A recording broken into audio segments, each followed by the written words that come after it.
Nancy Burt-Preece here. I'm an independent Stampin' Up! Demonstrator. I just wanted to point out my changed email, which is Gmail. My Roadrunner is not working. And then, and I still forgot to print that out again, my website, which is important. That's my online store, and you can look for all sorts of ideas. October host code. If you haven't joined my business page on Facebook, please do so.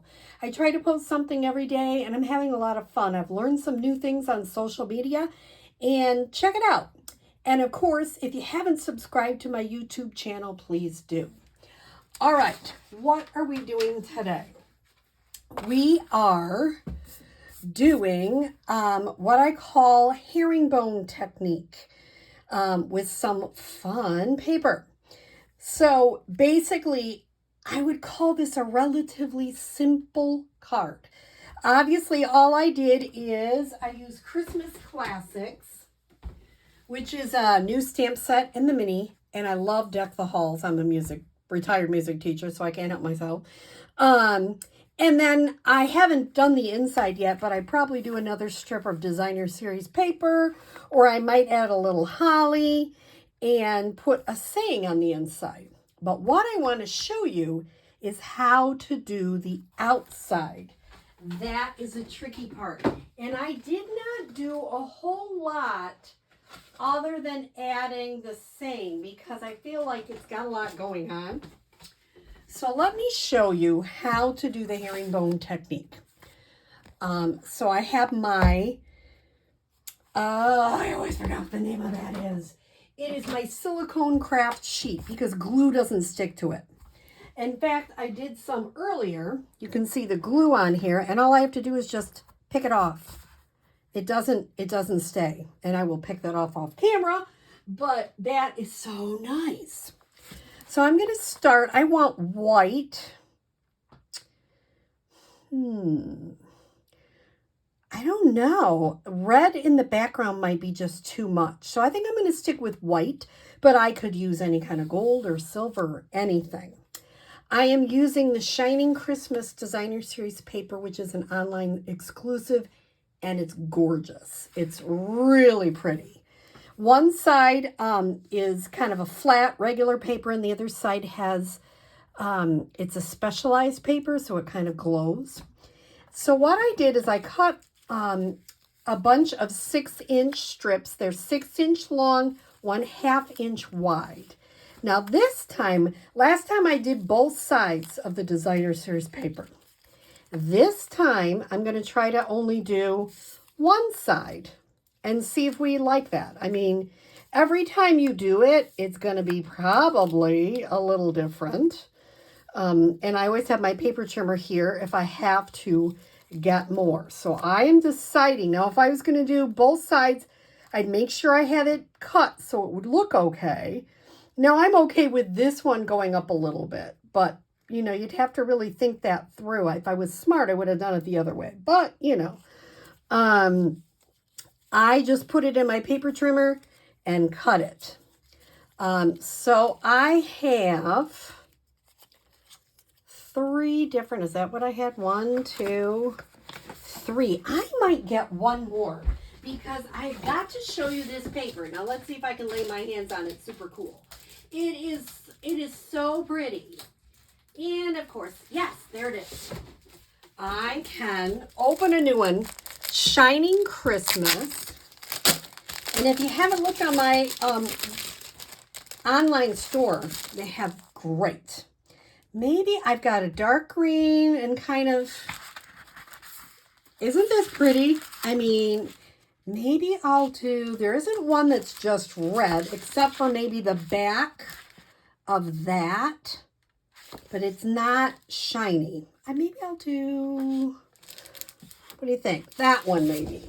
So what I'm going to do, this is 12 by 12 paper, and the back is not got any kind of design. So I'm going to cut it in 6-inch by 12.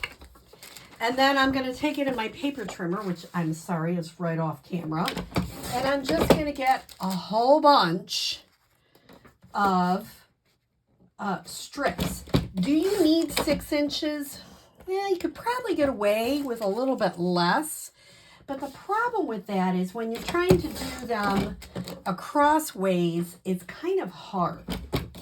Okay, there we go. And if they're not 100% accurate on the 1/2 inch, that all is fine too. Now I can't get this piece. It's stuck. Okay, there we go. Okay. So I have my paper. And the first thing I'm going to do, one more thing. Use green glue. You need the wiggle effect on green glue. You just do. I just put a little strip. You don't need it super long. The first one you might need a little longer. And I'm going to go from this corner all the way down. Make sure I've got the adhesive. I might want to add a little bit more there, because this one is my longest one probably. Okay. Now, I don't have to do anything right now. That's the beauty of this technique. It's just laying paper down. And because our paper is double-sided, you have choices. Now, I try to get about the same in between.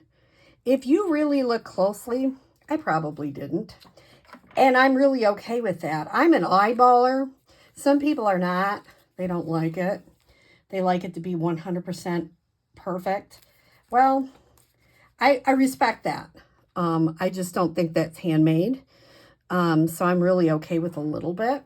So to start the herringbone, we need 3 strips going one way. Now you're going to take 3 strips, and remember, this time I'm only using the shiny side up, and I don't need quite as much on this one. In fact, I should take a little of that off. And I'm going to start going this angle. And, I don't know. There's no rhyme or reason. Some people will lay it out, and this, I don't need to put a lot. They're going to lay it out completely and really be very careful. I just whip it down. That's just my style. That doesn't mean it's the right way to do it. That's just how I choose to do it. Okay, so that's 3. Think of 3s. Now I'm going to go the other way. And I'm going to put these 3 starting over here. So it's a little bit different. It's not exactly the same as those. I'm doing that on purpose because I don't want it to be the exact same. You notice I'm leaving a little bit of spot even when they touch there too. I love this paper. I think it is so pretty. It's just, it's a hidden gem if you ask me. I just got it, and it's perfect for a technique like this. And you notice I kind of use some of this. I don't care if I use some of the same. I try to vary the paper, but if I forget, I'm okay with that. I'm just adding some glue down in the bottom because I got paper everywhere. Put this here. I think you're getting the sense. It's basically, you think of this is going in groups of 3. So I've got 3 this way, 3, 3. Now I'm going to do another group of 3. And, I don't know, maybe you do this one. I try not to get the paper right next to each other, but I don't always work out perfectly. Oops, try not to do that. And that's good. Okay, so I got one more to fill up, and then I'm going to show you what we're going to do for those little spaces that are not filled. So this one is going to come. I got that. Now wait a minute. I got to look at this again. I might do another. Now how'd I goof that up? I'm going to go this way. I did a couple more. If you notice, when I did it, it seemed so easy. 1, 2, 3, 4. I went 5 kind of going that way because you don't want it to be too repetitive. You want it, and once again, it doesn't have to be a perfect pattern. That's what I think is the beauty of this one. Obviously, because I just didn't have it to be a perfect pattern. Okay, so now I kind of got 3, 3, 3, and this one I've got a 4. 1, 2, 3, 4, 5. And then I'm going to, what am I going to do now, Nancy? I don't know. I am going to go down. Oop, that's right next to that one. I'm not going to use that piece. I'm moving that over to the side. I'm going to do this down. And then I'm going to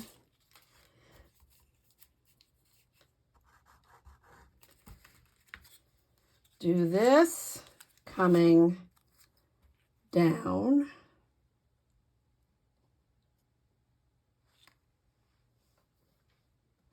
Basically, you just kind of fill it in at the end. I wouldn't have done, if I was going to do this again, I probably wouldn't have done 5 on that side, but you know. Now, I had scraps left over when I cut it off, so I saved some of those scraps so that I can do something like that. Here's another scrap. Like I say, you know, the interesting thing is usually with paper, you can just tear it. This does not tear that great. It's really interesting. It does not tear. I don't like that one because it's got a rip in it. I'm not perfect, but I don't like a rip in it. Okay, so I'll put that here. So I've got a few places to finish. This is one of them. And they might be right next to each other. I'm okay with that. And I've got one over here I've got to fill in.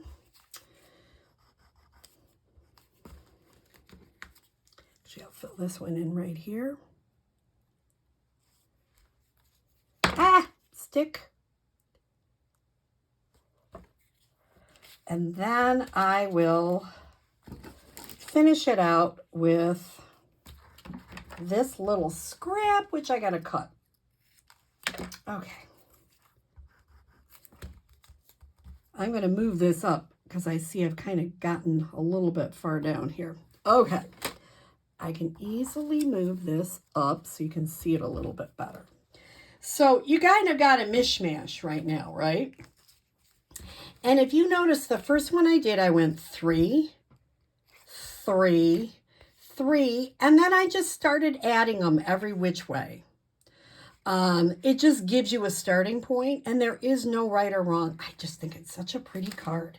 So I'm hoping the ones I just put on are adhered.